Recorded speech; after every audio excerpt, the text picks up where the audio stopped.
আসসালামু আলাইকুম। Hello everyone. আজকে আপনাদের জন্য নিয়ে এসেছি ইলিশ মাছের ডিম ভুনা রেসিপি। এটা খুবই মজাদার একটা রেসিপি যেটা আপনারা বাসায় ট্রাই করলেই বুঝতে পারবেন। তো চলুন চলে যাই রান্নায়। এখানে রয়েছে ৮-১০ পিসের মতো ইলিশ মাছের ডিম। এটাকে শুধুমাত্র হলুদ মরিচ আর লবণ দিয়ে ভেজেও খাওয়া যাবে অথবা তরকারির মতো ভুনা করেও খাওয়া যাবে। তো আজকে আমি এটাকে পেঁয়াজ দিয়েই ভুনা করব। তো ডিমগুলোকে ভেজে নিতে হবে আর এজন্য আমি দিয়ে দিচ্ছি লবণ, হাফ চা চামচের মতো হলুদের গুঁড়া আর হাফ চা চামচের চেয়েও কম ১ চিমটি পরিমাণ মরিচের গুঁড়া। মশলাগুলোকে ডিমের সাথে ভালো মতো মাখিয়ে নেব। খানিকটা সাবধানে মাখাতে হবে যাতে ডিমগুলো ভেঙে না যায়।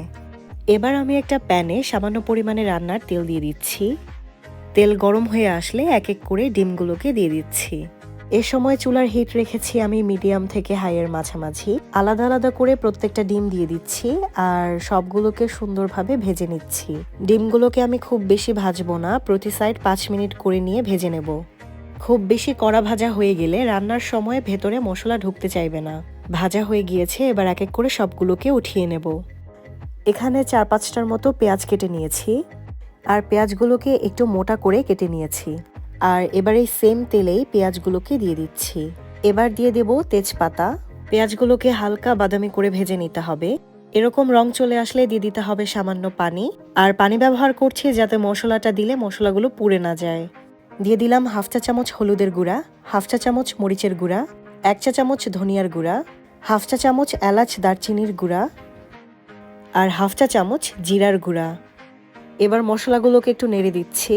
অবশ্যই খেয়াল রাখতে হবে এ সময় যাতে চুলার হিট লোতে থাকে, তা না হলে মশলা পুড়ে যেতে পারে। এবার দিয়ে দিচ্ছি স্বাদমতো লবণ। এবার এই মশলাগুলোকে ২ থেকে ৩ মিনিটের মতো কষিয়ে নিচ্ছি। আর কষানো হয়ে গেলে তার সাথে অ্যাড করে দিচ্ছি হাফ কাপ পরিমাণ পানি। আর পানি অ্যাড করার পরেই মাছের ডিমগুলো দিয়ে দিচ্ছি। তারপর একটা ঢাকনা দিয়ে ঢেকে দিতে হবে ১০ মিনিটের জন্য। ১০ মিনিট পর ঢাকনা উঠিয়ে আবার ডিমগুলোকে আমি উল্টে দিচ্ছি। এই সময় চুলার হিট থাকবে একদম হাইতে যাতে সুন্দরভাবে তরকারিটা জাল হয়। তো হাই হিটে আমি প্রায় আরও ২০ মিনিটের মতো জাল দিব। ২০ মিনিট পর এই যে ঝোল অনেকটাই শুকিয়ে এসেছে আর কড়াইয়ের সাইডে তেল ভেসে উঠেছে। তো আমাদের মজাদার ইলিশ মাছের ডিম ভুনা ডান। আশা করি আপনাদের কাছে আমার রেসিপিটি ভালো লেগেছে। যদি রেসিপিটি ভালো লেগে থাকে তাহলে অবশ্যই লাইক বাটন প্রেস করতে ভুলবেন না। এই রেসিপি নিয়ে যে কোনো টিপস অ্যান্ড ট্রিক্স থাকলে কমেন্ট বক্সে জানাতে পারেন। আর মজার মজার রেসিপি পেতে আমার চ্যানেলে সাবস্ক্রাইব করুন। ধন্যবাদ সবাইকে।